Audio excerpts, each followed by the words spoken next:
আসসালামু আলাইকুম। এটা পুঠিয়া রাজবাড়ি। এটার অবস্থান হচ্ছে রাজশাহী জেলার পুঠিয়া উপজেলাতে।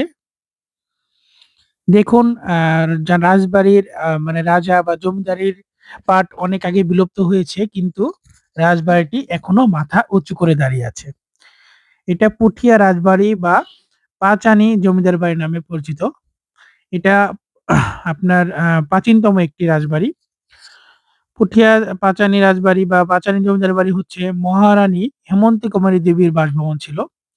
বাংলার প্রত্নতাত্ত্বিক ঐতিহ্যের মধ্যে রাজশাহী পুঠিয়া রাজবাড়ি অন্যতম।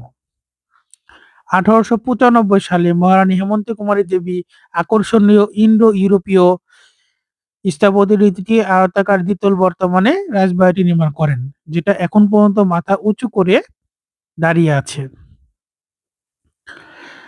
সপ্তদশ শতকে মোগল আমলে তৎকালীন বাংলার বিভিন্ন রাজ্যের মধ্যে পুঠিয়া জমিদার বাড়ি ছিল প্রাচীনতম।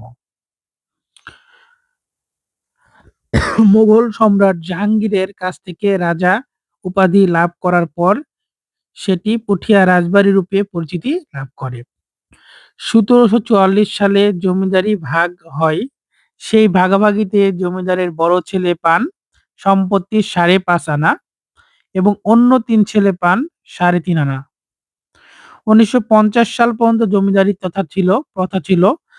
প্রথা বিলুপ্ত হয়ে যাওয়ার পরেও রাজবাড়ি বা জমিদারি বিলুপ্ত হয়ে যায়।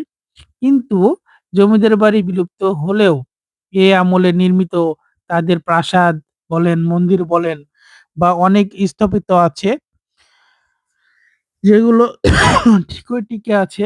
এখন ওই প্রাসাদটি 1895 সালে মহারানী হেমন্তী কুমারী দেবী তার শাশুড়ি মহারানী শরৎ সুন্দরী দেবীর সম্মানে নির্মাণ করেন। যে প্রাসাদটি এখন পর্যন্ত অনেক সুন্দর। আপনারা যদি না দেখেন তাহলে আসলে বিশ্বাস করতে পারবেন না।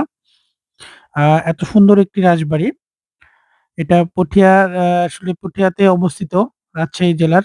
এখানে অনেক দেশি-বিদেশি অনেক পর্যটক যায় এই রাজবাড়িটি দেখার জন্য। আমি ছোট থেকেই আসলে রাজবাড়িতে খেলাধুলা করেই বড় হয়েছি।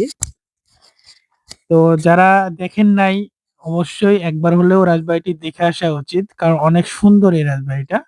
না দেখলে অবশ্যই মিস করবেন। যারা এই সময় বা ট্যুরে যেতে চান কোথাও, সেক্ষেত্রে আমাদের পুঠিয়া রাজবাড়ি ঘুরে আসতে পারেন। অনেক ধন্যবাদ সবাইকে আমার সঙ্গে থাকার জন্য এবং ভিডিওটি দেখার জন্য। অবশ্যই আমি বলছি সেখানে গেলে আপনাদের অনেক ভালো লাগবে, কারণ অনেক কিছু আছে পুঠিয়াতে দেখার মতো। অনেক ধন্যবাদ সবাইকে। আবারও জানাচ্ছি আসসালামু আলাইকুম।